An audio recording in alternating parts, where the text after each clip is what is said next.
Madness, I am joined by an all-star panel of fans from the OneRing.net. And you know what? Let's just get into it. Kalasuri, let's do it. Got a keynote here. Yep, we're ready. Let's bring in the keynote. All right, here's our Final Four results show, folks. Here's these numbers on voting are a little behind. I think we passed 5,500 votes in this round again. So again, we're doing some really great numbers. Most people coming in from the US, second with the UK, but Where's New Zealand? Where is New Zealand? I know, it's just not represented. Australia keeps beating them. I don't know what the deal is with the Kiwis. And folks, these are vote totals, not virus totals. So. Virus anything. Although we're still #1 on either one. So yeah. So just a note to all panelists, you can mute should you need to until you talk. That way we won't necessarily. That was his hint to me after my bad joke there. So No. That's for when there's uncontrolled weeping. Yes, exactly. But actually the uncontrolled weeping is good. But all right, let's move on. Camilla says, yes, Sweden still representing. Does that mean Camilla's watching from Sweden right now? It must be in the middle of the night. Yep. That happens though sometimes. All right, let's get on here. I'm going to go to our first segment of the results show. We thought we'd do something a little special. We teased it last time. Our panelists sent in their 4 favorite Lord of the Rings scenes outside of the actual tournament. So it didn't matter what made it through the tournament or was added in the tournament or was seeded anywhere. Our panelists picked 4 scenes in the Lord of the Rings or the Hobbit trilogies that were their favorites. And we're going to get a little insight into each individual person now as a result. We're going to start with Chelsea. Okay. And Chelsea, did that go on your screen yet there? There we go. Oh, there we go. Hey, there we go. Oh, seriously? Cool. All right, so here's the scenes that Chelsea chose as her top 4. You can talk about them as they. Can I preface this before it pops up? Okay, go for it. So trying to pick my top 4 was extremely hard for me. But I came from music industry for a long time, so I decided that music is often what moves me. So the majority of my scenes are music based. Cool. Awesome. Hey, shout out to Sweden. It's 4:30 in the morning and they're tuned in. I love you. Nice. All right, here's Chelsea's picks. I don't know if they're going to play well. This is our big problem here technically today. We'll find out. I'm waiting for this to load on my side. Well, what a problem. Oh, there we go. There you go. It is. There it comes. It is. It No, is. It's exactly what I thought it was going to be. Which, to be fair, the entire scene leading up to it with a drinking contest into this is the full little scene that I love. So this is one of your favorite scenes of the whole trilogy? Yep. But starting with that Legolas Gimli drinking contest into the little pub song. It's great. Yep. It's so good. You know, and the extended edition added more jokes. If I recall correctly, we got more drinking in the extended edition. Yes. Yes. A lot more. Highly likely. Finger tinkling and burping. All right. Chelsea, do you remember your second scene? I don't know which order you're pulling. I went in exactly the order you wrote. Okay, then the second scene should be Edge of Night from Faramir's Charge. Yes. Ah. And of course, there's a reason why Chris is mentioning that. Because this is Chris's favorite moment, when Denethor eats the cherry. I cringe at it. I thought it was a cherry, not a cherry tomato. Yeah. Whatever it is, it's messy. Evil times. Are you paying attention there, Denethor? It makes one remember Faramir's What's interesting is the way that Pippin is talking to him. It's like he's throwing little daggers at him when because he turns his head then when Denethor starts to speak. Yeah. Before there was mukbang, there was Denethor. And of course, the way he also orders him to sing always seemed to me like he's almost considering Mary to be like a. But You then know, this entire outplayed. sequence Court over the jester. song is just so freaking breathtaking and Oh, stunning it is. and emotional. Oh, we have audio. And then, Sound. as someone who hasn't read the books, I was like, this is the final battle. This is what everyone's been waiting for. I was kind of like, oh, all right, I guess. I had no idea what was about to come. So that was your laughter moment? So No, we're my not. third These are scene- not. These are just all picks. It doesn't have to be in a division. Yeah. So my third scene just popped up, and I thought everyone would be shocked by this. That I actually went. Me? That's my mother's breastfeeding bottle. It's over 100 years old. And Bobo's reaction to it. And can you not do that? You'll blunt them. Ooh, do you hear that, lads? He says we'll blunt the knives. Blunt the knives, bend the forks, They smash got the this bottles song and burn the corks. The glasses and crack. Can't hear a word. That's for Bilbo Baggins. Hates. Can You you? know what? That one is a really good laughter sequence. Yes. I can't believe that they took this iconic animated scene and song and put it in the film, and it works. Yeah. Yeah, it's great. It's So- great. I mean, I it's didn't want comes that from to the show books yet. I wanted because to it talk before that showed. So, was so a this song sound, in the books as I had a well. question though. So you like that Can that we song? pause or go back because everyone's talking over what I wanted to say before this showed up? Oh, actually, I can pause things. Look at that. I There you can go. pause Yeah. things. Hey, So you picked that song over Misty Mountain, Far Over, the Thorin song. Yes. Okay, all right.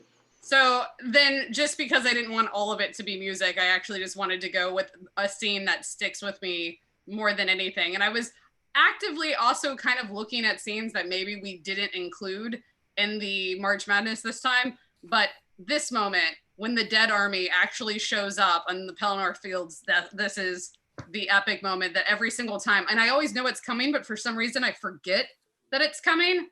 And then every time I'm like, oh yeah, the dead, right? Like, yep. Because it's all supposed to be about Eowyn.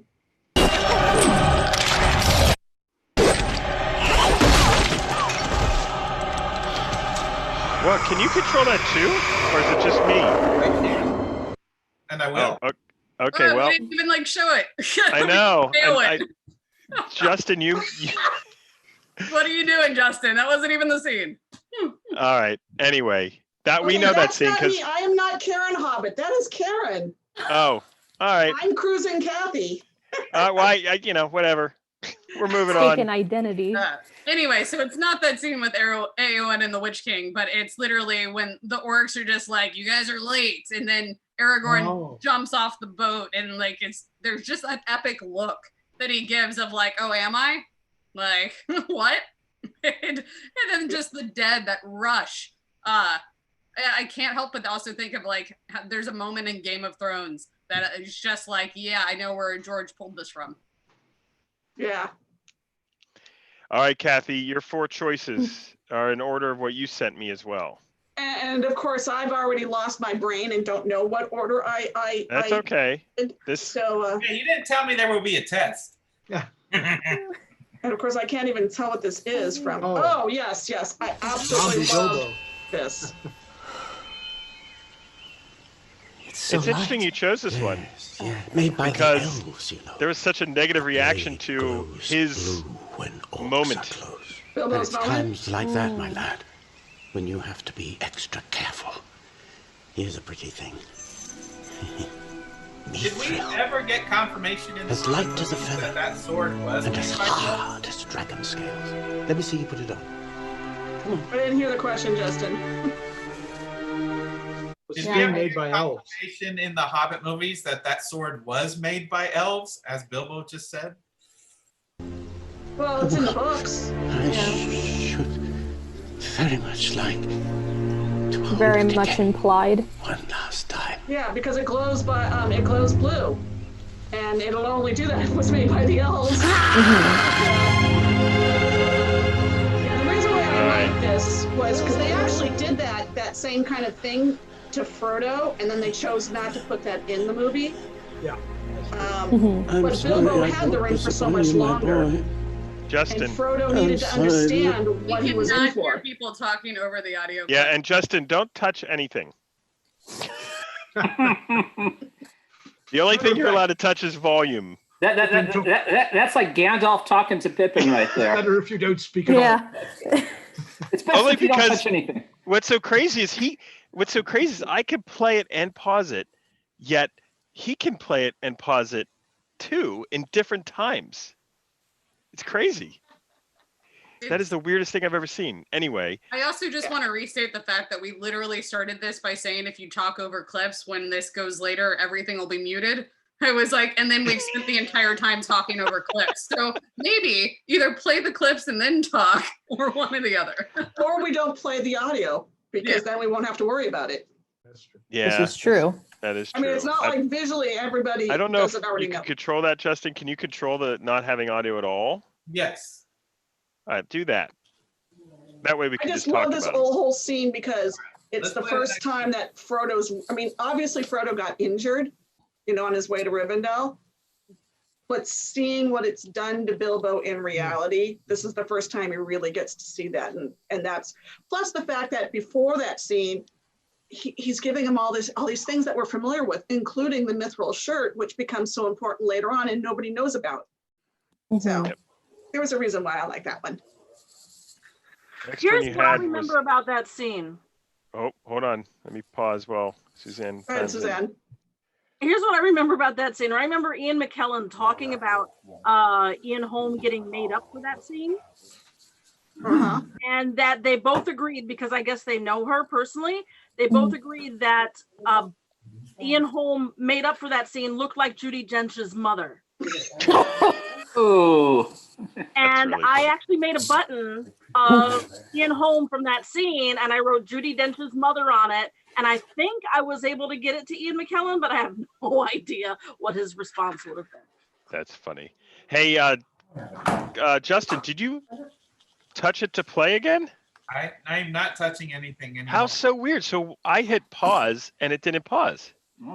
That's pretty weird. Anyway, you could talk, Kathy. This was the other scene. Yeah, so this one again was another iconic scene in the fact for two reasons. This is the second of three people who he's offered the ring to and who realizes they can't take it, that they shouldn't take it, that it would overwhelm them no matter how much they wanted to do good. That was the one part. The other was the fact that she then, particularly in the extended edition and in the books, obviously reveals that she is holding one of the elven rings. So it's the first time he's actually knowingly met another ring bearer. So again, plus they also get to show the scouring of the Shire in this, because everyone's always like, well, why didn't they have that at the end of the movie? Well, they found a clever way of putting the scouring in the movie by doing it in his vision. Here's another thing too about that scene. I'm sorry, Kathy. I have an opinion about all your things. I was bothered by that because I had a friend who was not familiar with Lord of the Rings. Asked me later, is Galadriel a bad guy or a good guy? Yeah. And I really hated that my friend asked me that because of that scene. I understand the need for the threat in a movie format, the idea that you're never safe and that she could be, Galadriel's possibly a threat, but then she always seems to have this underlining, she's gonna hurt me if I turn away from her. But Gandalf does the same thing to Bilbo. Yeah, but you get more, because you know Gandalf longer in the spate of the film, I think you get more of an avuncular feeling from him. But you just meet Galadriel and already she's turning on you. So like I said, my friend didn't know whether she was a bad guy or good guy. And I remember in the book it said she giggled. And there's been no representation of the fact that she just, when he offers her the ring, that she just laughs at him. Oh my goodness, what a fool am I. Kathy, I'm surprised about your choice of the Ent scene. I didn't pay. It's the poetry. It's the relationship between Treebeard, although in the book it's Quickbean, but the relationship of Treebeard and Merry and Pippin, and Gandalf's prediction when he encounters Gandalf the White, when he encounters Gimli and Aragorn and Legolas, and they're like, well, was Merry and Pippin safe? And they're like, well, they're doing important work. They've made another friend. They've, this relationship is being established, and a thing is about to happen that hasn't happened in an age, which was waking up the Ents and the forests. And so this is sort of the epitome of their relationship. Awesome. And then next, So- to answer Treebeard in the chat room, Lee, I see you. And before we get to the results for the final four, we are going through each of the panelists' top 4 scenes in any category for any reason. And so we wanted to kind of talk about some of our favorite scenes. And right now we're looking at Garfa Mao's 4 favorite scenes. And again, I think you can probably get the idea that in my scenes, they're all 4 of them are relationships, important relationships. Mhm. But they're not Obviously- really relationships, they're friendships. Yeah, Exactly, but they're relationships are friendships are relationships. They're just of a different breed. Yeah, well, and in this one, obviously, Pippin pretty much spends almost the entire Return of the King with Gandalf. So again, this is such a beautiful moment, and this is the one one of the ones I think should have been either in tearjerkers or drama, and I don't know how all of us missed it. Oh, for sure. I'm process. 100% I mean, I'm with you about on to that start crying one. right now. Yeah, it's such a beautiful sequence, which of course is later on echoed in Annie Lennox's song "Into the West." Mhm. But the look that Pippin, I mean, the fact that he suddenly realizes maybe it's not so bad. I mean, it's such a beautiful scene between the 2 of them. I felt that Lord of the Rings did their brief afterlife interlude better than Harry Potter did. Yep. All right. Never mentions that poor Pippin. You're not going to the west. That's for the elves, baby. Sorry. Yeah, but they go to Brutal a different honesty, place, Ouch. which is considered equally valid. Yes. All right. Jim, There got I your am. picks here. This is Yeah. your 4 personal So- picks. Yeah, so the preface to mine is I favor the books. And so when I thought about my 4, I was thinking what's truest to the books. So this very first scene, and I also went Fellowship, Two Towers, Return of the King, and then the Hobbit trilogy. I was trying to pick which one No audio, out of each Justin. of those. So for me, out of Fellowship, this entrance into the Shire, after we already saw the Battle of the Last Alliance, it was like, oh, that's interesting. Hadn't thought about that one before. But this, as a reader, you think about constantly. Yeah, And this scene for me made me feel like they are going to do well by this movie. Yeah. It calmed fears. It Absolutely said, agree. this is how the Shire should look. Yeah. That is how Gandalf should look. and they it's changed straight the- off of one of the book covers. I mean, Gandalf on his wagon is Yeah. straight out of one of the book covers for Fellowship of the Ring. It's Mhm. it's perfection. So, I Gandalf absolutely entering the love Shire this scene. was perfect. I'll Absolutely say love this scene. one But of the things I have to add hashtag Frodo too skinny. so when I Only sent 33. when I sent Chris my picks, I actually sent him my own Sweet 16 arranged by book and each of those movies. And the one honorable mention that I wish I could have put in here too, but I didn't, was the Gimli Legolas scene after Galadriel's gifts, Oh where yeah. he says Yeah. she gave me 3.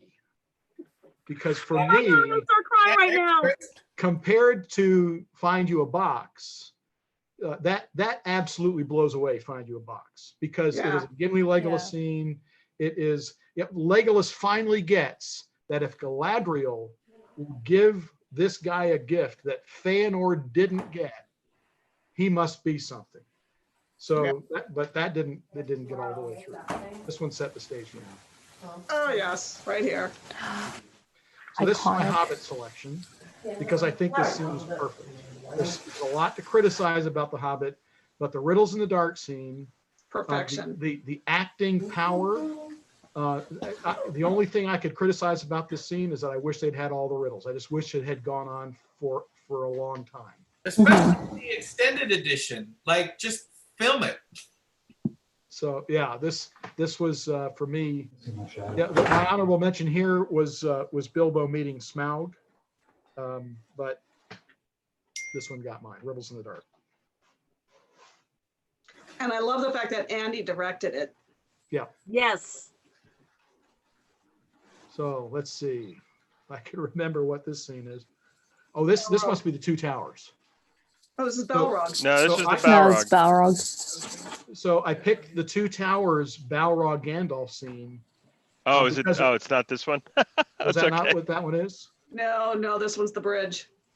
Okay, so it's the bridge, but what I was thinking of was the one in the Two Towers, because you get the bridge scene and you shall not pass, and then you get this incredible front shot that has Gandalf and the Balrog falling in a distant shot down to the very bottom of the Moria mines.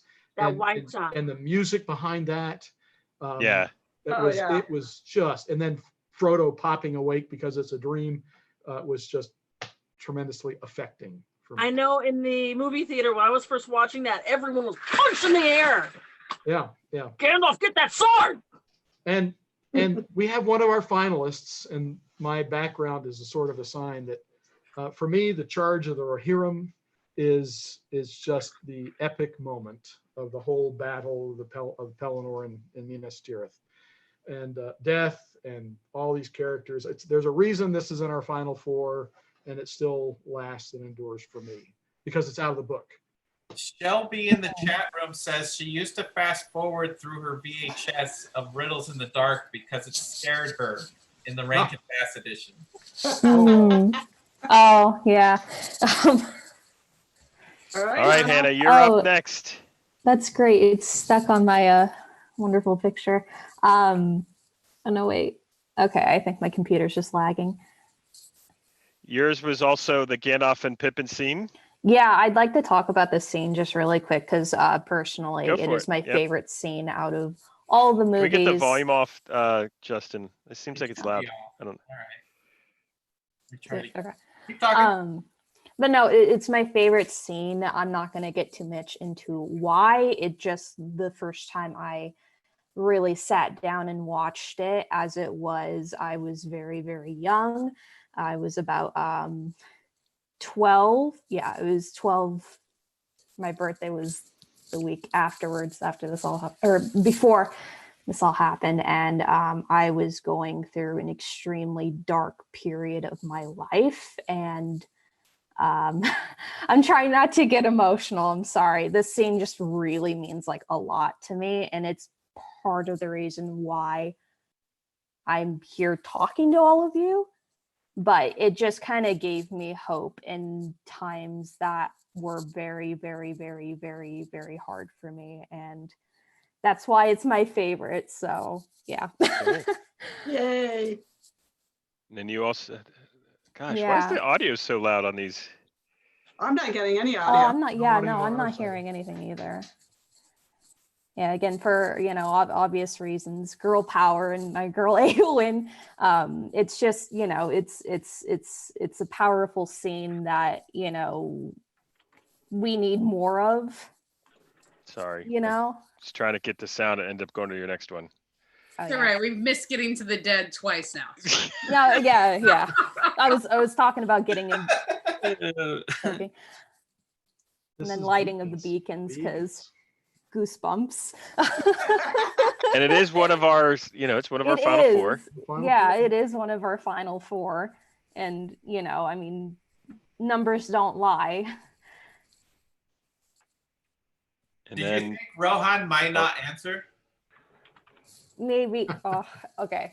Oh, the death scene. Yes. Also for Thorin's death scene, every time I watch it, I get really emotional. Every time I read it, I get emotional. I remember when my dad read The Hobbit to me when I was really, really young. I cried really hard when Thorin died, and it still has that kind of effect over me.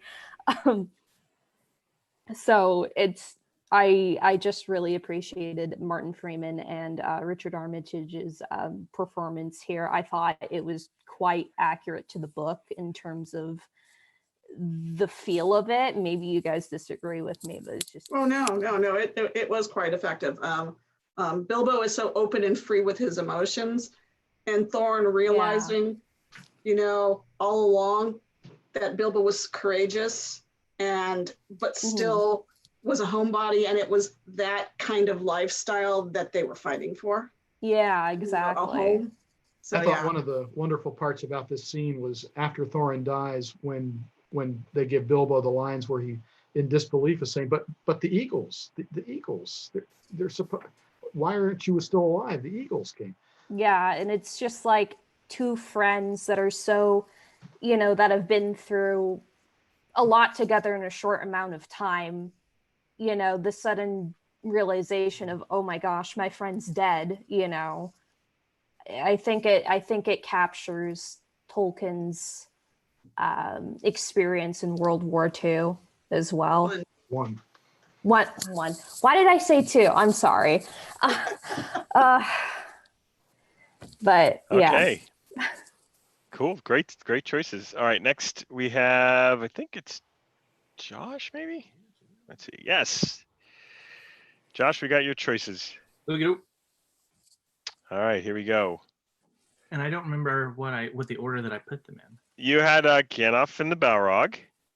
Well, like we talked about before, in the last couple of videos, it's just that whole Moria sequence and just how epic it is, and seeing the Balrog. Again, I'll repeat myself in that. As someone who came into the story from the movies first, this is just a sequence that really hooked me. It was just like, it was one of the coolest things I'd ever seen in a movie, and how detailed it was and everything. And it pulled you in. You're afraid for the characters that you've already gotten attached to and everything. And it's a really, really powerful and epic shot. So it just kind of pulled me in, and I was one with everybody at that point. One of our finalists. And I kept mine to limited to what was in the tournament, just simply because there's so many moments, and I knew I would probably get lost in the weeds if I didn't. But so I decided to just kind of narrow my field down. And like I said, this is one of the coolest battle sequences ever put to film. I think it changed how battle scenes are done. I think it goes to show the moment in itself, these guys willing to sacrifice for a people that they haven't gotten along with, to do the right thing. You have all that. And I think it's just a beautifully done shot, and it shows how good when Jackson and Weta and those guys are on top of their game, what they can do with the battle sequence and what they can do with the movie and stuff like that. So it's just really fantastic. This is a new one. Yeah. This was one for Frodo. I don't think it made it, but maybe a round or two at the most. And when he turns and looks, and says for Frodo, it's just the willingness of him and the group to sacrifice, just for, if nothing else, just to give the plan one last chance. They know what happened before gave him a little better odds and all of that, but they know in order to have a puncher's chance is they've got to be willing to sacrifice themselves. And I love the fact that it's the two hobbits that run out first behind him. Absolutely. Yes. And it's a really powerful scene. It leads into what you see now. It's just, I really love, again, Viggo's look. That man could sell you ice if you lived in Alaska. I mean, he's just... That's literally why the scene that I picked, it was literally because of Viggo's look. That one look he has, there's so much emotion and acting in his eyes. Absolutely. And he does that in multiple scenes that we've talked about over the course of this. He's such an incredible actor. He can do a lot with a little, and just that look, again, that he gives. I'm like, man, I'd follow you. Let's go to I'll follow you to the end. Let's go. And the thing I liked about that scene was he gives this rousing speech to everybody, but then he whispers to his friends. Yes. Yeah. Yeah. And, which is and why then another Fellowship finalist here. follows him in. And then, we've talked about this. I think somebody in the chat the other night said this, and I think it's a great way to put it. There's a lot of layers to this scene, I think. Mm-hmm. I think it's more than just respect. There's, like I said before, you've got somebody who's at the highest of highs telling somebody who they're looking like, you don't need to bow. You have been willing to sacrifice everything with no reason to do so. And you're not going to bow to me. I owe you everything because you were willing to put yourself through everything, to sacrifice, to make the ultimate sacrifice.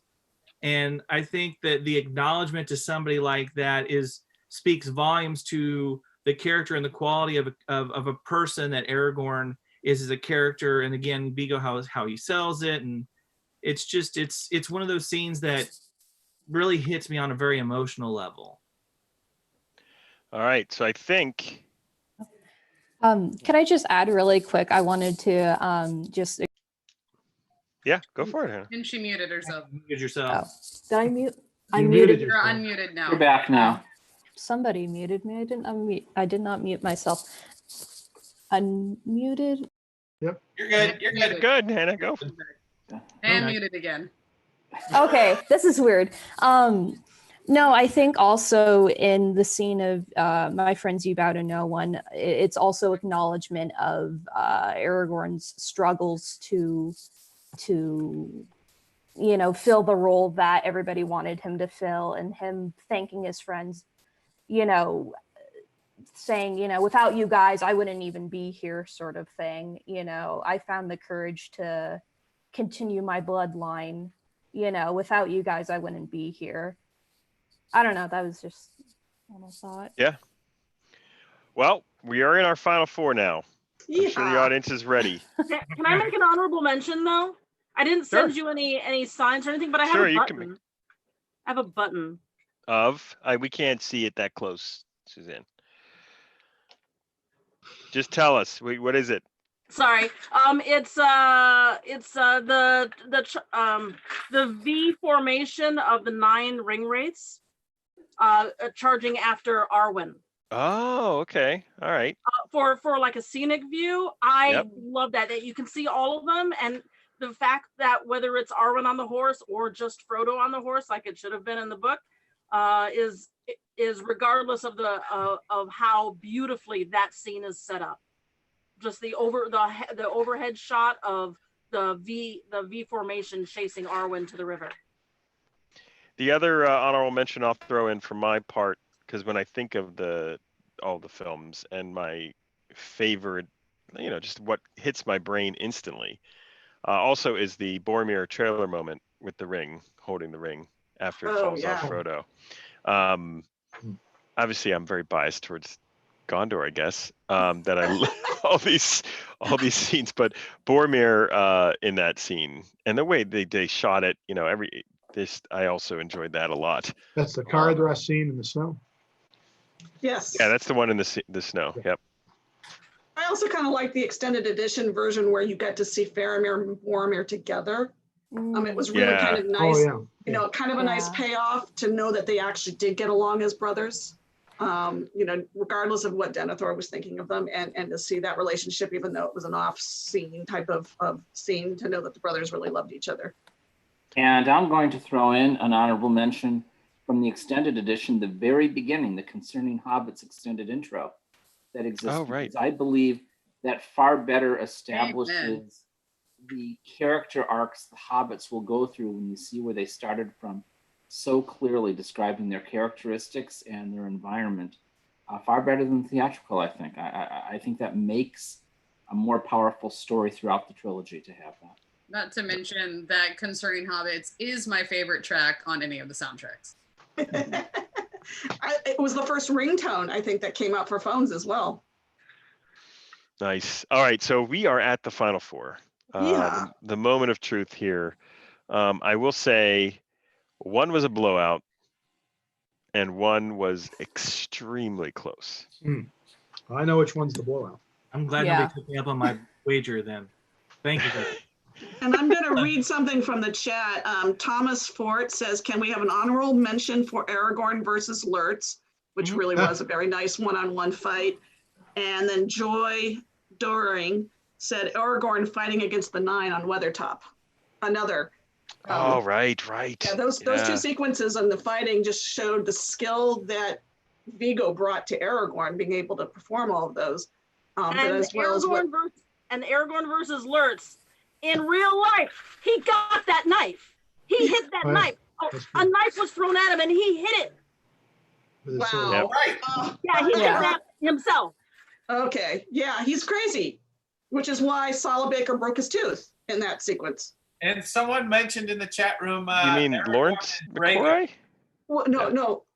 Somewhere in that fighting sequence, as they're going through, Sala was one of those. Oh, one of these and he broke his and he tooth. did knock out. He broke one of his teeth.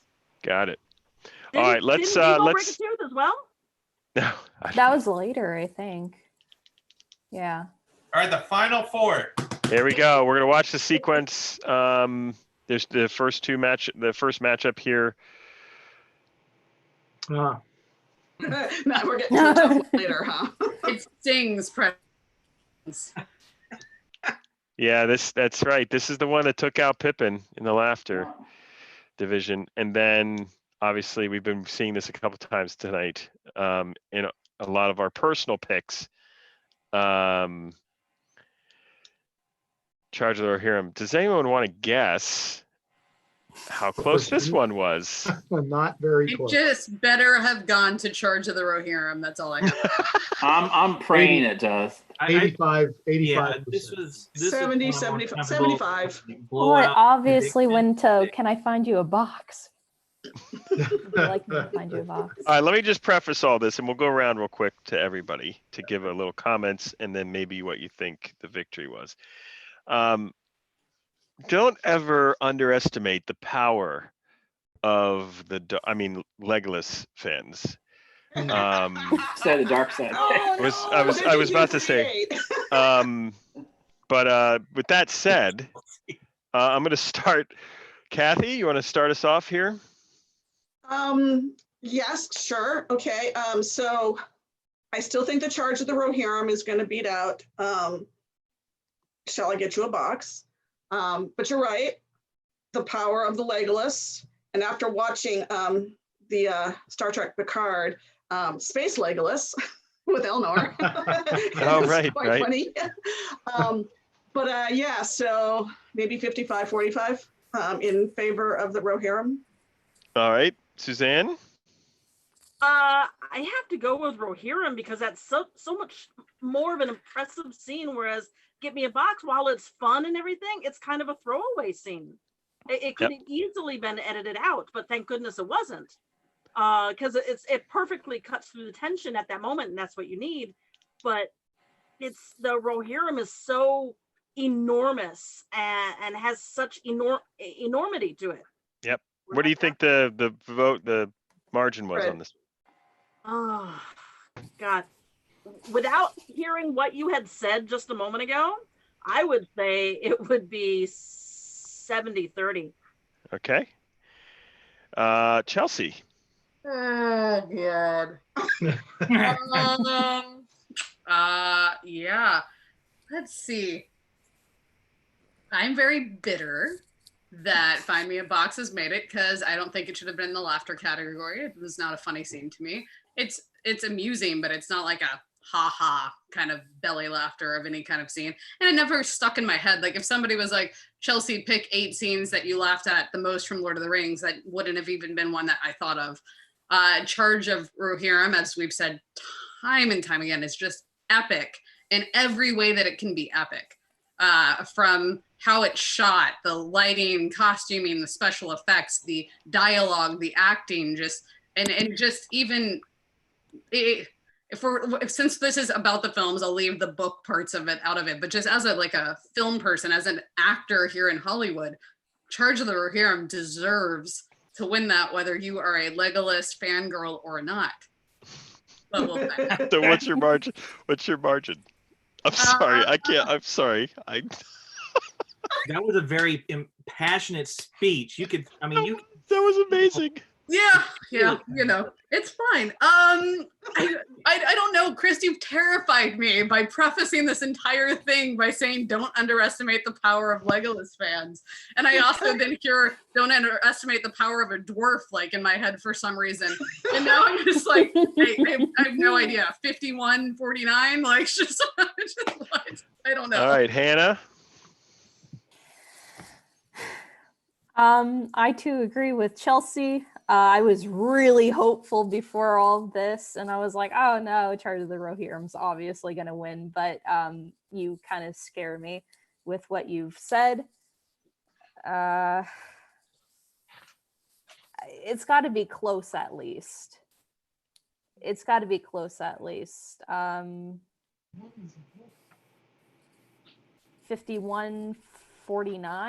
Okay, you're going with Chelsea. Joel?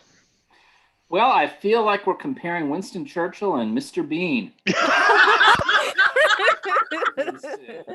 And unfortunately, well, I shouldn't say that. I love all of the people who voted. It's a great analogy.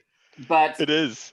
I think that, I hate to say it, but I think people right now are looking for some silliness because life is so serious, and they're going to vote for the silly answer. Oh boy! I think they're going to go with I was about to say Mr. Bean. I think they're going to go with the box, and not go for the Charge of the Rohirrim, just because they want escapism and silliness right now.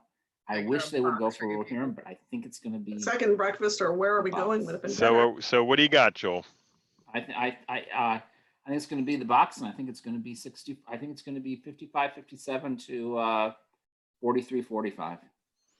All right, Jim. I could not disagree more. I hope you're right. So yeah, so Chris has been toying with this because he said before we got into the don't underestimate Legolas that one of these is a blowout and one of them is close. So I am betting that Bow to No One and the Lighting of the Beacons is the close one. So I'm gonna bet in favor of my faith in humanity and go with the Charge of the Rohirrim by a 75-25. All right. You are my man. Justin? My Rohan. Justin left. He can't take it. Justin. He collapsed. Justin, seriously, say? You Mean okay, buddy? Magic. Oh, he said mean magic. Death, death, death to your mean magic. Have you learned nothing of the stubbornness of dwarves? So what's your answer, Justin? Give me the dwarves. numbers. He's obviously sitting in a room full of dwarves. Of course he's picking. Oh, we can't dwarves. see it. We can't see it because of your virtual background.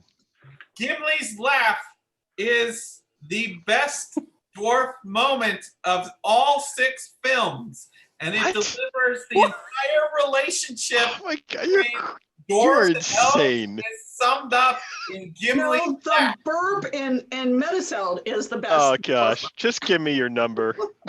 I'm not surprised. This is coming from you. One is the best Gimli moment. 85% Gimli and Legolas. Oh God, get out of here. I got $500 on this one. I can't lose. I'm $500, you say?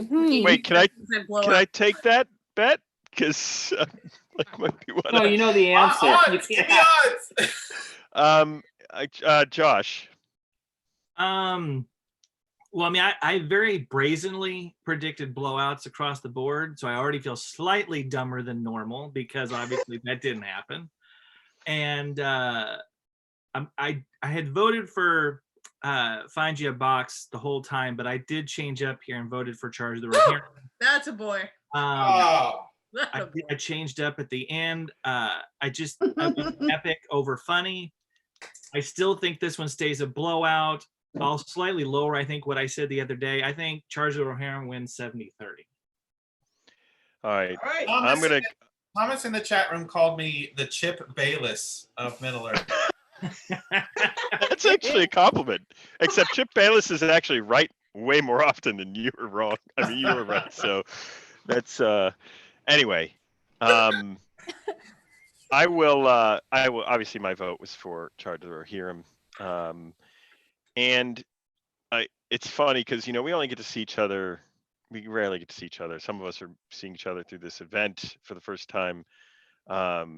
People who know me know, and Jim caught on dead on. I love to mess with people, and so those of you who thought this was close, I'm sorry, it wasn't.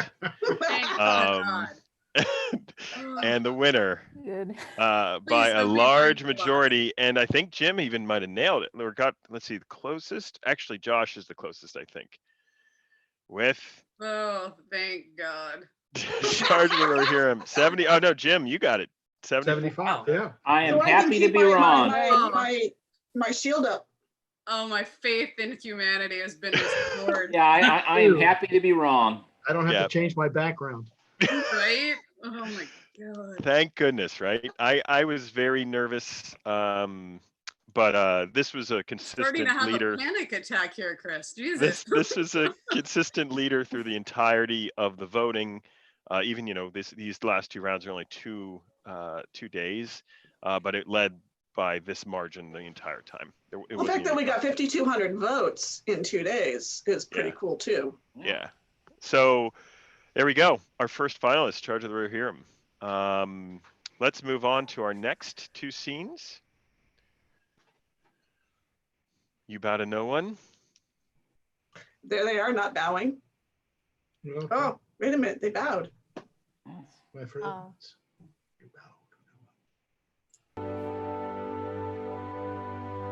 You bow to no one.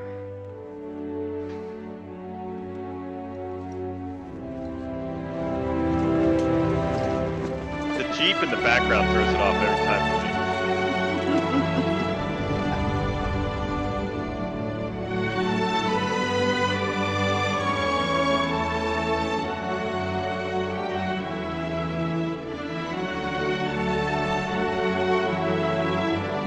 For the 1000th time, get the 1,000-yard stare. All right, you bow to no one versus The lighting of the best beacon. scene of the entire voting. Flying.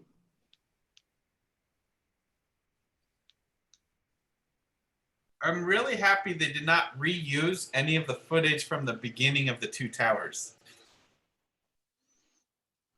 Yeah, yeah.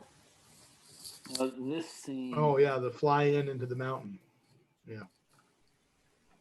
I mean, we had just sat through, what, 7-8 hours of Middle Earth, and suddenly we get this scene showing us landscapes we have not seen yet. Mind-blowing. It is. Until you've flown over the Southern Alps in New Zealand, South Island, it's amazing how expansive it really is. Thank you, All right. Kathy. Thanks for that. We're going You will get backwards. there soon, my dear. I can guarantee you that. We're going backwards. Starting with Josh. So I voted for You Bow to No One the whole time. I stayed with it. As I put it into my personal final four, it's a very powerful scene.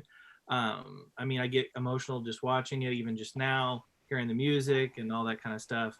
To me, it just while the other scene is very beautiful and everything, and it's a great commercial for New Zealand, on a personal, emotional level, You Bow to No One it hits me in the right spots, and it makes me a mess when I'm watching it by myself, and I don't have to worry about crying in front of everybody that I know. Crying in front of the internet. All right. So what's your we're doing percentages again. So what do you got? I again, like I said, I was brazenly predicting a blowout because I felt like people would side with the pretty shot. And so I brazenly picked a blowout based on what you said now and everything. I think I'm gonna stick with my personal pick. I'm gonna say 52-48, You Bow to No One. All right. By the way, I could have been messing with you guys too when I said there was only one blowout. Just small detail. Chris. Sorry. Going next to Justin. Well, we've discussed this in every matchup over the last couple weeks, and as great as Light and the Beacons are, it's the ultimate. I am muting you, lady. Muted. The You Bow to No One is the ultimate scene that uses all of the technical abilities of the filmmakers. You have size doubling. you have men surrounding hobbits, and you have the bigatures of What a Workshop in the overhead scene. You have the wardrobe. You have the acting, the just flawless acting from every single person in that scene. You have the score from Howard Shore. I mean, you just have from a technical perspective, Andrew Leslie on down, Peter Jackson, every single person was on point for You Bow to No One. And as much as I enjoy lighting the beacons, that was the second unit director who was just flying a helicopter over New Zealand for a couple of days. Man. All right. So what's your percentage here? Yeah. I'm gonna say Back it up. 60-40. 60-40. I love the challenge, Chris. 60-40. Jim, by the way, I just want to say something really quick before, Jim, you go. If there's one thing I'm going to remember out 2020, it is not all the negativity, the challenging things that are happening in the world. It's going to be the garage door is open. Beep, beep. I'm sorry. Hannah, you made my Hey, well, you know what? I love it. I love it. Okay. No, I love it. It's Okay, the best good. thing ever. It's I one was of those about to things- fist fight someone there for No, a second. it's one of those things that you don't script, and it's just No, awesome. you don't script your smaller sister going in and out of the garage excessively to get some hot Cheetos. No, you don't. Pretzels. I'm sorry, pretzels. God, all right, You Jim. don't. Yeah. So I did not vote for Bow to No One. It beat Sam's speech, which was one of my personal favorites. And by the way, you ought to go on Twitter and find Sean Astin doing that speech because he's done Oh it. yeah. Oh yeah. And it beat Boromir's Death, which was phenomenal, as opposed to Mind-boggling. mind-bogglingly good. I think Bow to No One was underseeded all along, so it's not surprising. And I think there's a shot that it's going to go all the way to the finals. But I'm still going to go with Beacons. I think it's underselling the score to say that somehow it has deficient music compared to Bow to No One. I mean, it's soaring, and it does showcase not only scenery but hope as Gondor reaches out against Denethor's will, at least in the movies, to hope unlooked for. And so I'm going to go 53-47 with the Beacons. Got it. Okay, Joel. Okay, well, between the two, I know I'm against the trend here. I was not a fan of the You Bow to No One moment in the movie. I know it meant a lot to a lot of people. I just think it was a little bit too on the nose, my personal view. But I will use my father as an example. I took him to all three movies when they came out. I flew back to Minnesota and took him to each of the three movies. And there were two scenes where his jaw dropped. One was the Balrog fight with Gandalf and Fellowship, and the other one was watching the lighting of the beacons. Wow. And so on that one, and just remembering that moment, I see lighting the beacons as a favorite.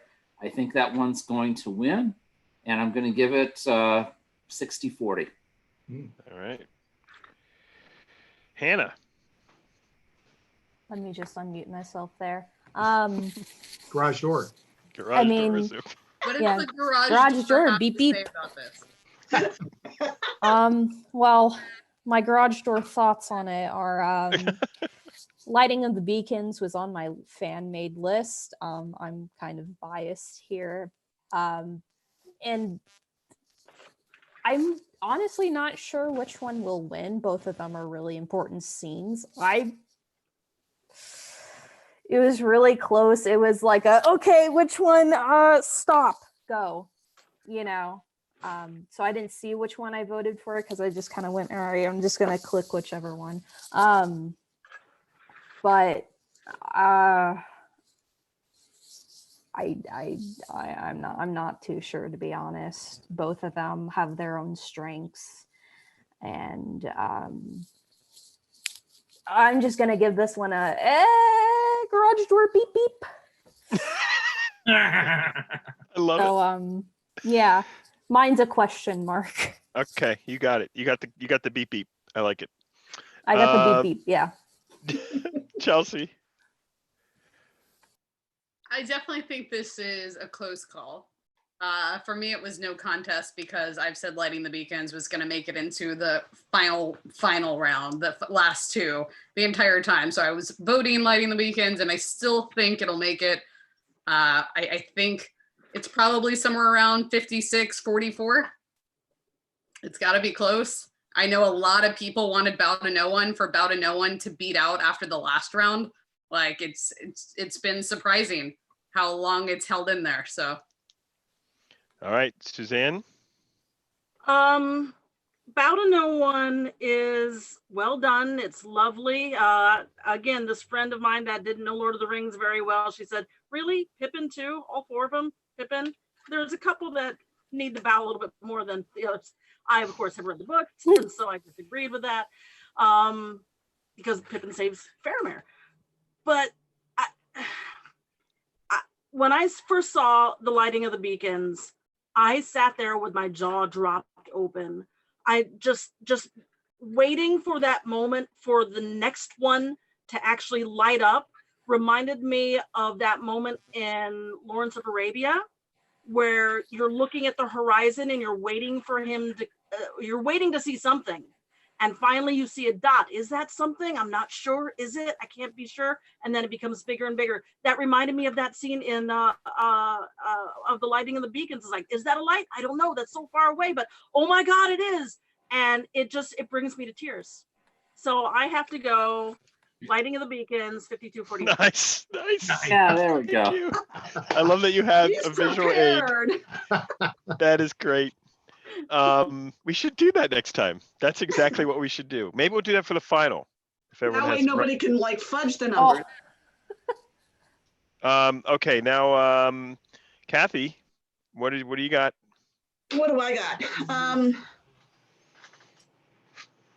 I'm just gonna say, for me, it's always been Lighting of the Beacon Fires, and I have a different take on it in that it's not just this beautiful scenic scene.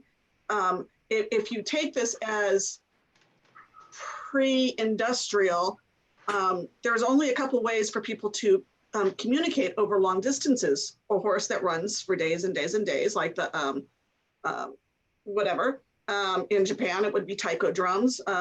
Everyone within the village, as long as they were within earshot of a drum, would know when there was danger, or something like a signal with fires. So as Denethor falls into his decline and refuses to ask for the aid, similar to the way Theoden was sort of down, Gandalf and Pippin dare to hope. And the hope is that Pippin can get up there and get it lit. The hope is that the first beacon fire on the first hill sees it and carries the message. And each time it lights up, it's that they're counting on that next watchtower to light. And you're watching it wondering if each one of them will light and will it go all the way. So it's an act of hope on many cases that because when was the last time the fires had been lit? So it's always been an act of hope. And so that's sort of how I thought it, communication and hope. Yeah, that, and Suzanne's point about the visual, you are waiting. Like I remember, thinking back to that moment. How many would we see? Yeah, like how many are you gonna see? And then like you're trying to find it, right? You're trying to find the next one, and then as the camera is moving and flying, and you really do. The music makes you feel like you're flying. Yes. But the way you're soaring over that countryside is you really do feel like you're flying. I mean, it's even closer to the feel of being on the eagle's wings than actually being in any of the scenes where the eagles are flying. Right. And Chelsea just said, it's surprising where these beacons start showing up. Yeah, when you're looking for them, I was often surprised that I was looking in the wrong place. Then I went, oh, it's there. Like what? Like it's so wonderful. Yeah. Plus Justin, the king of the memes, there's one making the rounds even today that was talking about the best person in Middle Earth for social distancing. And some are showing the picture of, one of those guys up at the beacon. This guy. How the beacon keeper. So my score is, well, I would love for it to be a blowout, but I'm a little bit more realistic and gonna go 58-42.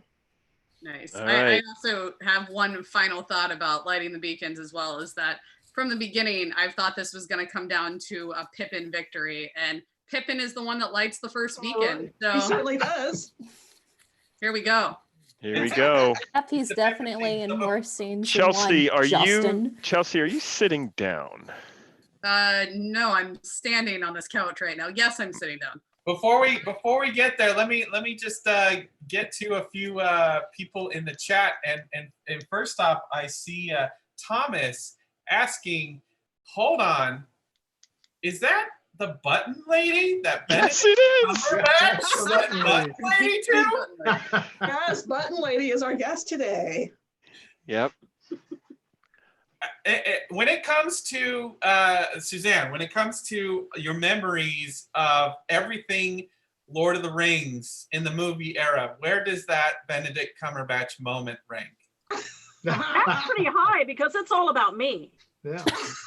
It's one of my standout memories from that Comic-Con before I even knew Suzanne. Like, I remember that moment more than anything, so I can only imagine for you. And for those who don't know, tell them what that moment was for the people who don't know you. Oh, I had a question for the Hobbit panel, and of course Benedict was on there, and everybody loves Benedict so much. My question was actually for other people, but I'm thinking, because you're not supposed to ask personal favors of any of the panelists, and they have a mute on the mic, and they will shut you down fast. Yeah. And so I was going over in my mind, how do I ask this without getting muted? How do I phrase this question so it doesn't sound like a personal thing? And my heart's going because I'm gonna get shut down. Benedict, would you? And the thing is, there's a video of just that moment on YouTube, and I hem and haw so much before that. It's like just talk. I watched that and said, just talk, just get the words out, because I was nervous. But when I got to the Benedict thing, I said, Benedict, in your dragon voice, so it doesn't sound like a personal thing yet, because I'm going to ask him a question about his acting style or something. In your dragon voice, could you say Button Lady?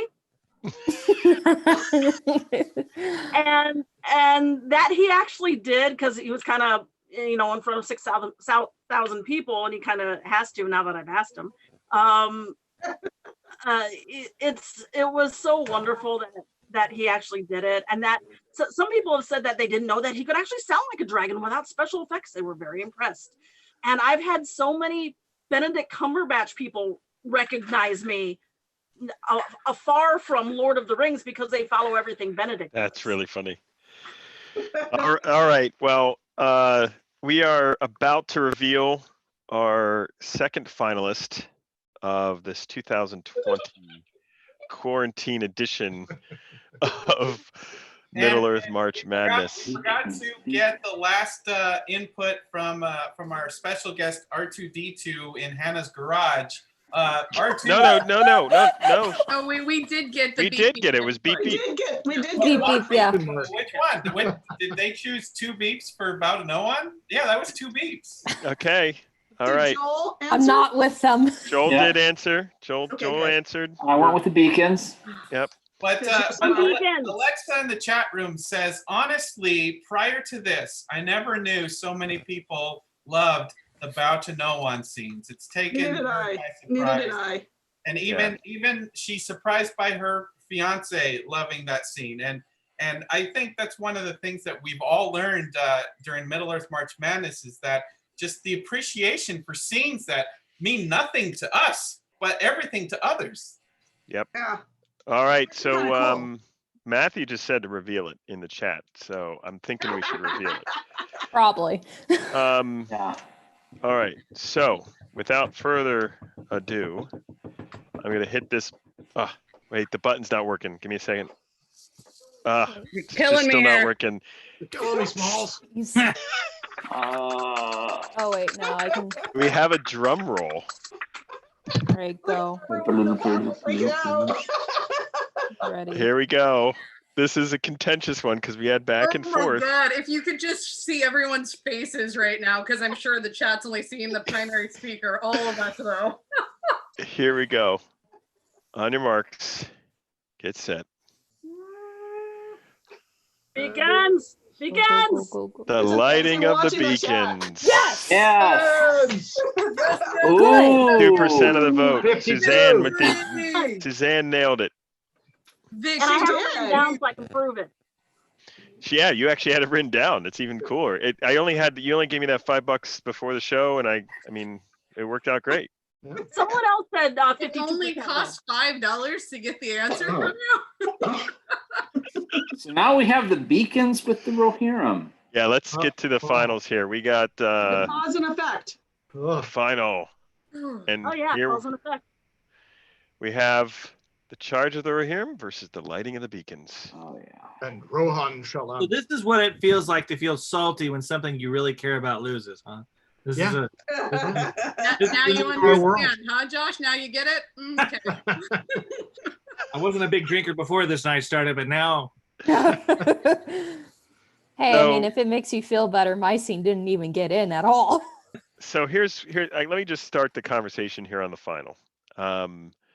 We've again been doing this for many years. The Middle Earth March Madness. Sometimes we get really good results. Sometimes we get really bad results. In my personal opinion, of course. In this case, I don't think we could have had a better final, in my opinion.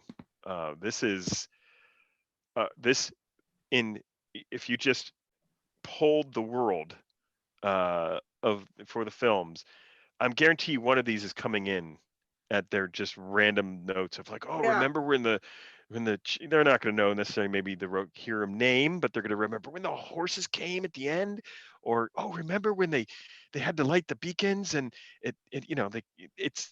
these are going to come into those moments, and that's why I think I want to give props to the people that did do the collection of the people in the One Ring staff that did the collection of these scenes from the very beginning. There's a process that goes into this. You guys worked on it for like a week plus, and it's very, very impressive that we come out of this with what I think is two worthy finalists that should be a very close matchup at the end. And so with that said, I am voting for God. I don't know. I know it's gonna be a coin flip. I don't. For me, I'll say that I probably go with the beacons. I think I'm gonna go with the beacons. But that's me. All right, we're going back the other way now. We're starting with Kathy. Oh, you're gonna put me on the spot. I've also really loved watching the engagement with people. People really love that it's not just the actors, but that it's actual the emotions, the relationships, the scenes, the music. I mean, it's. I love the fact that we switched it up this year.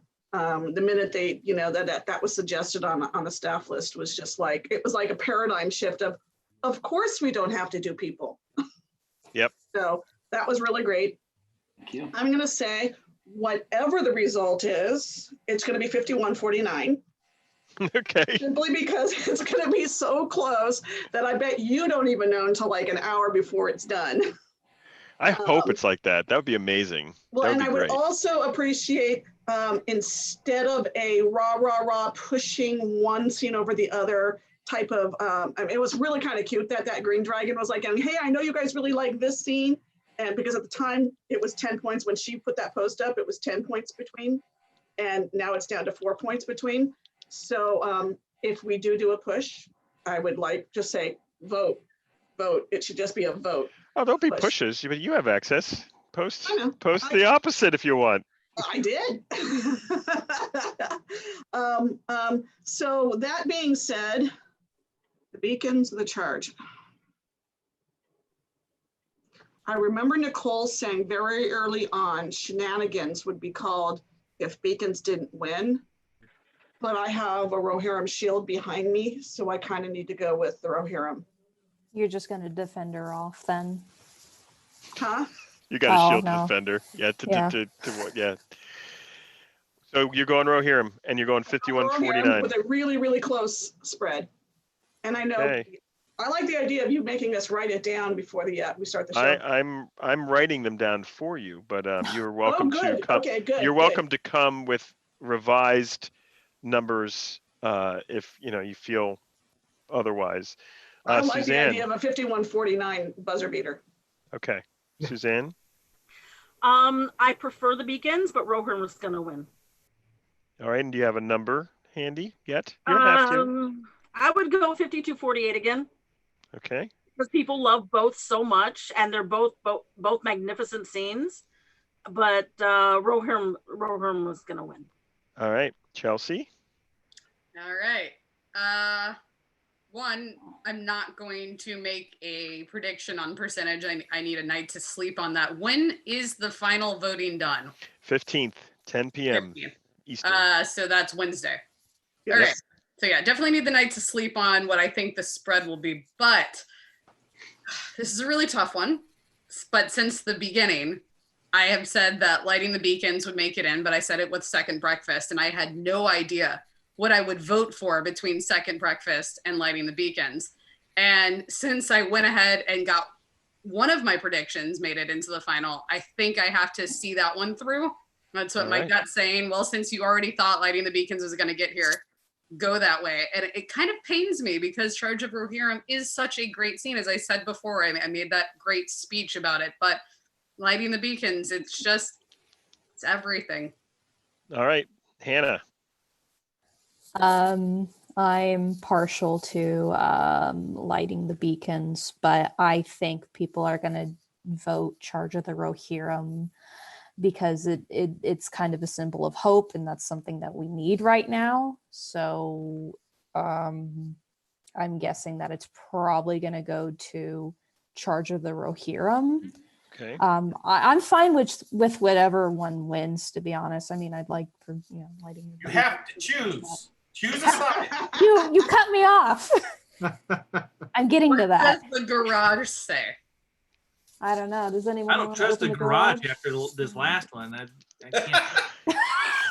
Yeah, beep beep Okay. really didn't. That wasn't a good choice last round. Nope. All right, what do you got, Hannah? Which one are you choosing that's gonna win? Whether you voted for it or not. Which That's one's gonna win.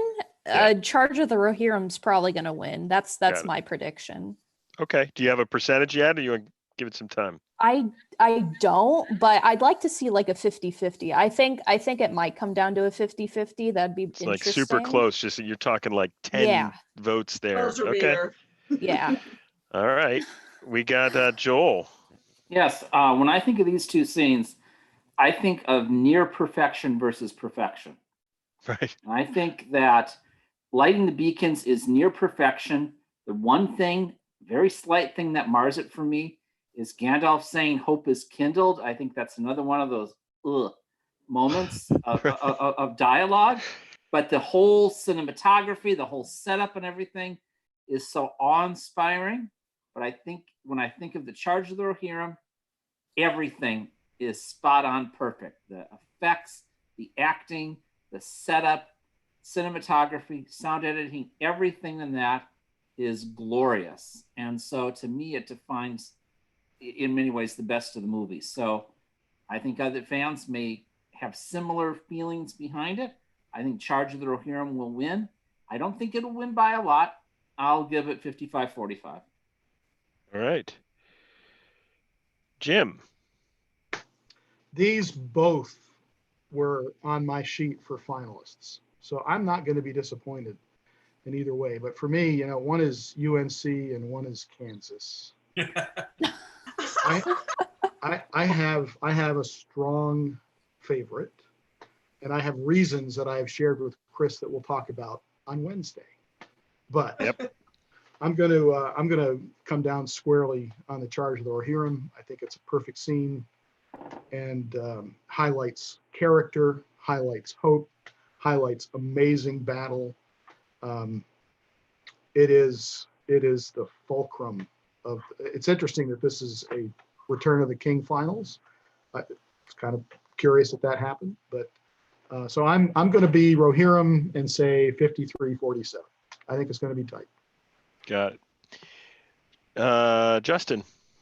I agree with a part of Jim's Mad-Eye Gamgee's statement that it's crazy that the finals has come down to Return of the King, because it's my least favorite of the trilogy, and it's bottom 2 of the entire Middle Earth series for me.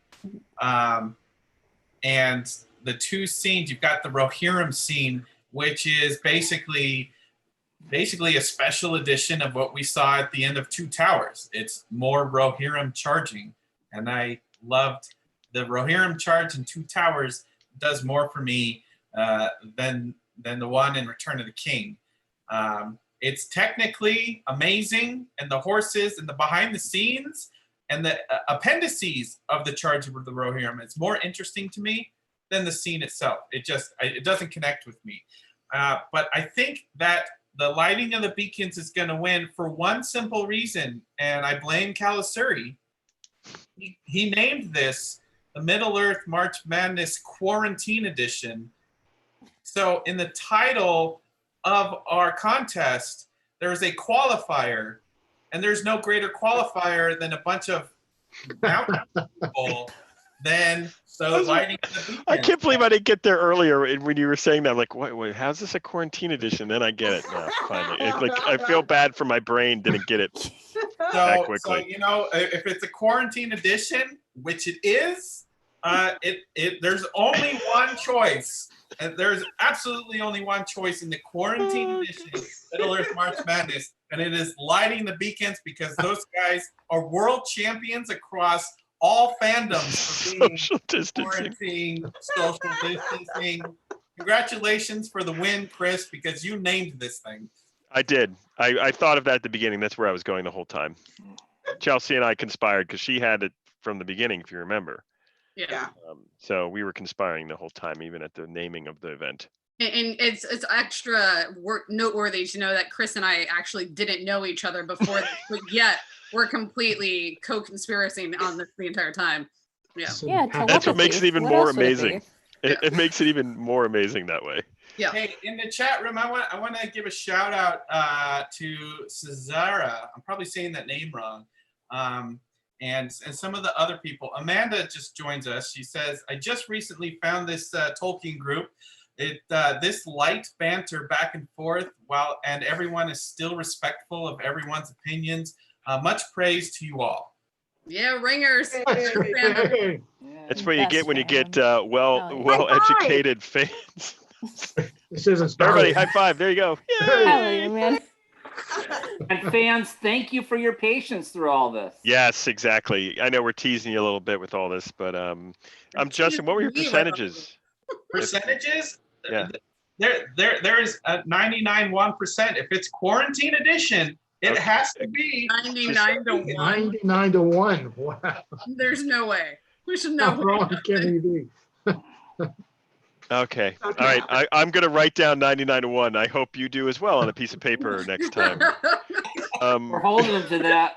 I'm holding to the title Quarantine Edition. I get it.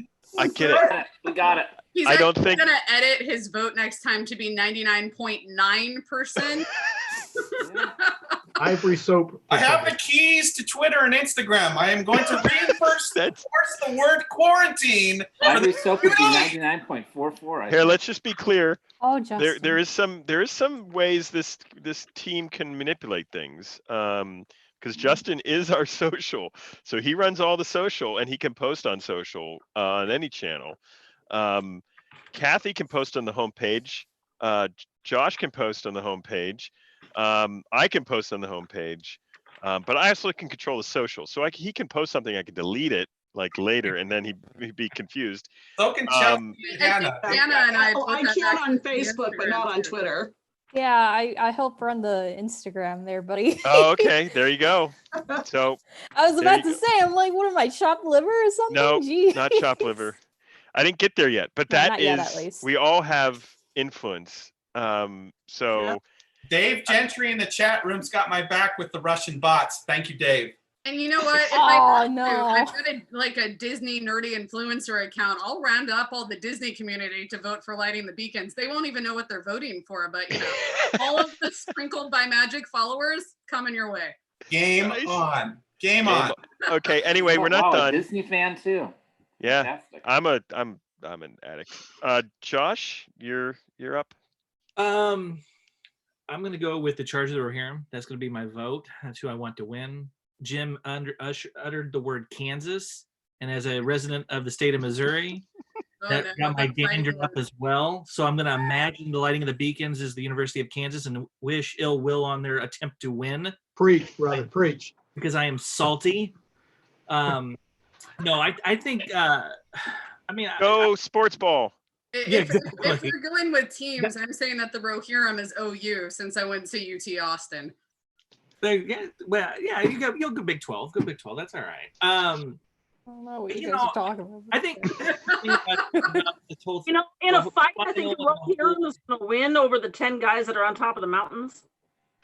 It's true. Those are brave souls for sure. No, I think, all kidding aside, I think this whole tournament and how everybody has gotten into it just shows, one, how much we love, Middle Earth, but also just how fantastic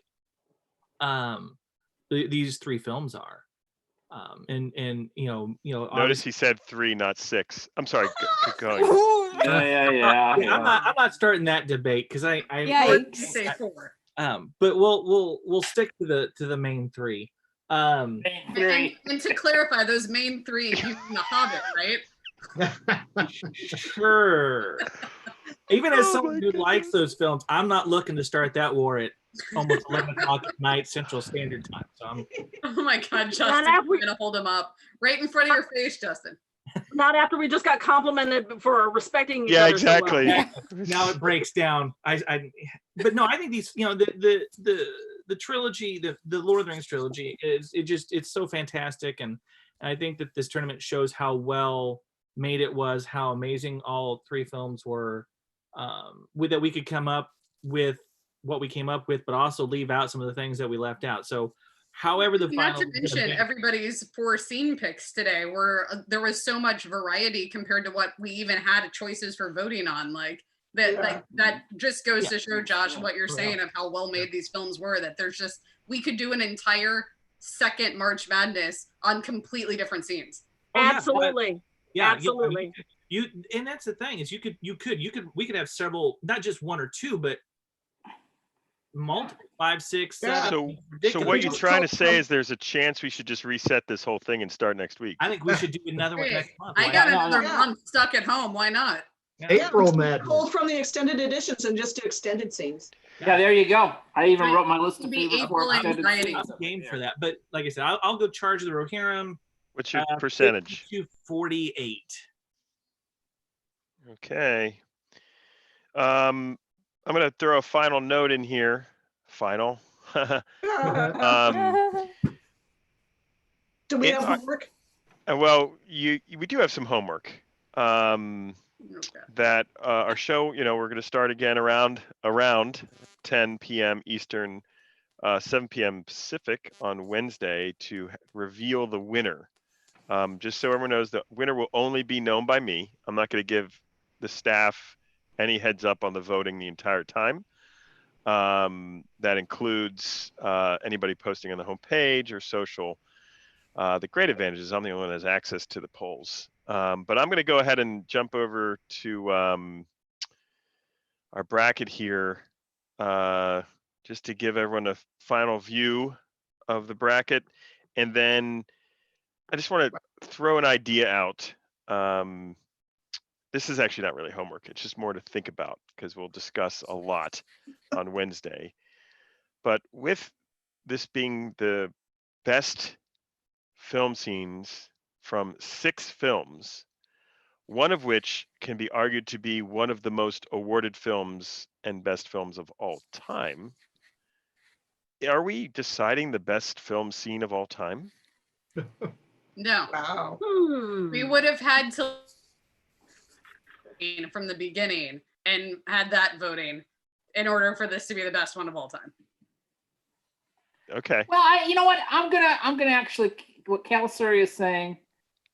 In some sense, we are, and I think that's how the fans, many of them may be approaching it. So respecting the angle of the voters, I think they are thinking of that when they vote for their favorite scenes.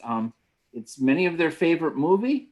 The movie was recognized in the industry, certainly that 2003 or 2004 Oscar night. Yep. Confirmed its stature. While one can always argue what is the best film scenes of all time, we're rating some of the very best, if not the best. Greatest tragedy of time. I don't think it's quite. I agree, and I agree with Calasuri's theory that that through just a natural order of things, that we put scenes from all 6 Peter Jackson films, and the one in the finals, and 3 of the 4 in the final 4 come from the clean sweep, the Oscar-winning movie of all 6 of them. And so I agree with Calasuri's theory that this is potentially a vote for the greatest scene in film history. But I just got a text message, guys. We have a very special choice. We have another opinion. Write it down, Chris. I've got a text message right here from Quickbeam, who said, right. "Great weekends are lit. It means something immediately to any fan. Only 4 little words. Otherwise, it's a breathless experience, almost virtuosic with visual power. It is a scene that is the best representative of the power of cinema in its purest form. Wordless, yet speaks with moral force. I predict it will win 70-30. Wow. Yeah. I don't think any of us can top that opinion. Wow. Oh, That's I'll pretty top it next impressive. week. I'll top it. I like his point that it's a wordless scene, because even people who have never seen Lord of the Rings can see the value of that scene, whereas the Charge of the Rohirrim it's got a personal stake, which is why Lord of the Rings fans will probably vote more for the Charge of the Rohirrim. Chris, you've been taking notes just in this panel here, including R2D2 and Cliff. Who's winning according to this panel? Who's winning? I haven't been taking those kind of notes. I've been just doing. I'd have to take a little time here to see who actually won. Joel was the only one who didn't get it right the first round because I tricked him. Yes. No, not who's winning. What scene is winning the finals? Oh, right here, right now. Right now. Oh. Now that we've added Quickbeam. Okay. It looks like we got 1, 2. We only got 3 votes for lighting. Wow. Wow. Well, remember I said I prefer beacons, but I'm voting for. I mean, I got all the charges here. I got 1, 2, 3, 4, 5, 6 charges and three beacons. Cliff, I will retweet you every time you tweet about lighting the beacons. So get those Twitter fingers ready. I do have homework now, and this is courtesy of Jim, because I think this is a great little part that we can add to our finale show. Okay. Jim sent over some great stuff, and one of the ideas was scenes that deserve hearty raspberries. Essentially, the opposite of what we're talking about. Which we do before. The least popular scenes from the films, and I'm gonna Razzie, huh? I'm gonna constrain it to the Lord of the Rings trilogy, because I think the entirety of I'm sorry.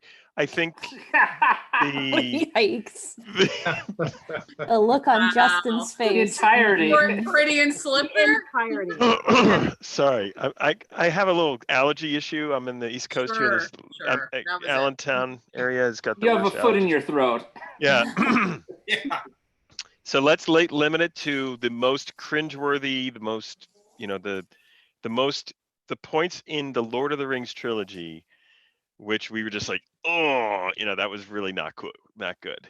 How do you know who's gonna win? But send me. You have my email. Send me your ideas, and I'll put them together, and we'll have it as part of our finale show in 2 Are we days. picking one thing or 4 things? You can give me just a couple. I'm gonna probably pepper them in. I'm not gonna do it the way we did today because it was a little too long, I think. And you don't want it to be things like Pippin's hands are bound and then his hands are open while he's underneath the horse. No, I don't want This is in the mistakes. film. This is not mistakes. This is not mistakes. No, this is Razzies. This is literally that was a Scenes poor that should have been excised, right. rewritten.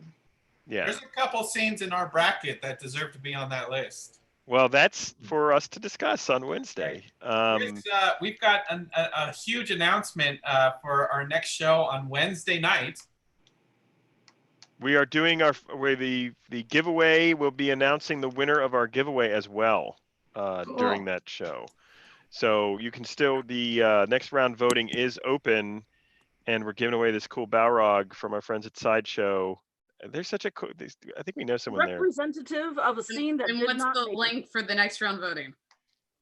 And the link is live right now. 2020 MEMM final, bit.ly. So you should be able to vote right now. You've seen the link before we've even posted it. So if you're watching, vote, be first. Let's see if it works. I'm I didn't voting test right it. I'll do it right now. It's working for me. I'm voting. Is it? Yep. Did I make a mistake on the final? It says second breakfast, but it's fine. I'm kidding. Oh, Janice in the chat room says our special list next week or next Wednesday will be the Razzies. So the Razzies. It's not next Wednesday. It's this Wednesday. This Wednesday. Yep. This All right, Wednesday is our voted. final our show.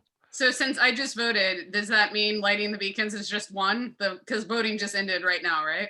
Oh, I yeah. literally just- And I voted too. So, I countered your vote. I'm sorry. It's just but we've this has been a really great. Like I said, I couldn't be more happy to have these two combatants in the final.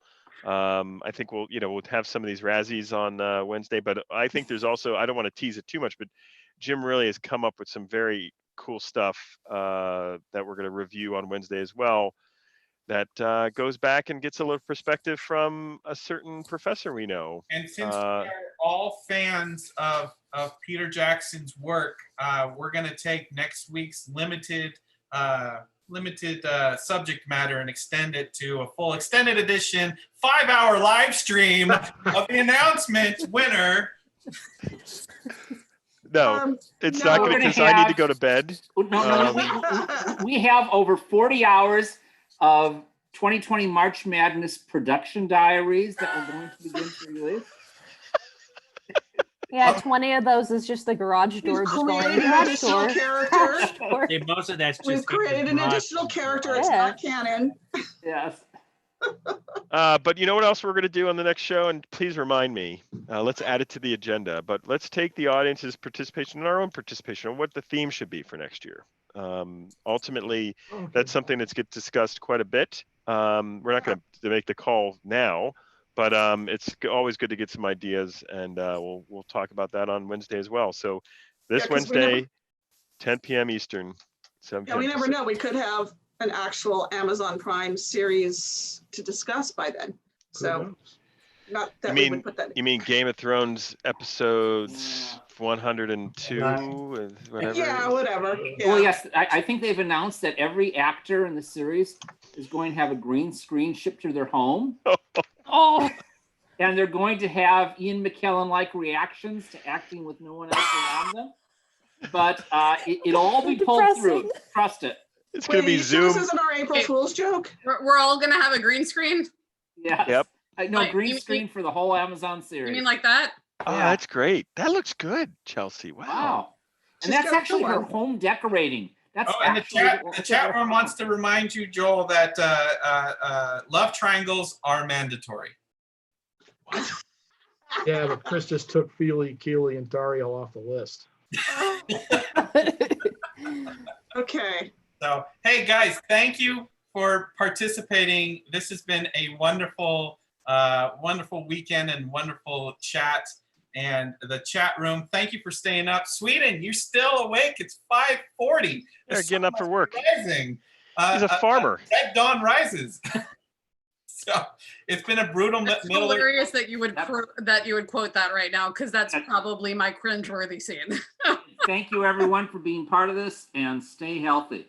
Yeah, stay healthy, stay Take safe. care of yourself. We'll see you Shower. Wednesday night, everybody. Keep it Bye, healthy, bye. keep it safe.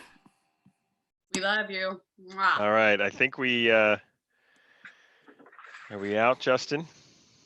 We're out. No. My computers are like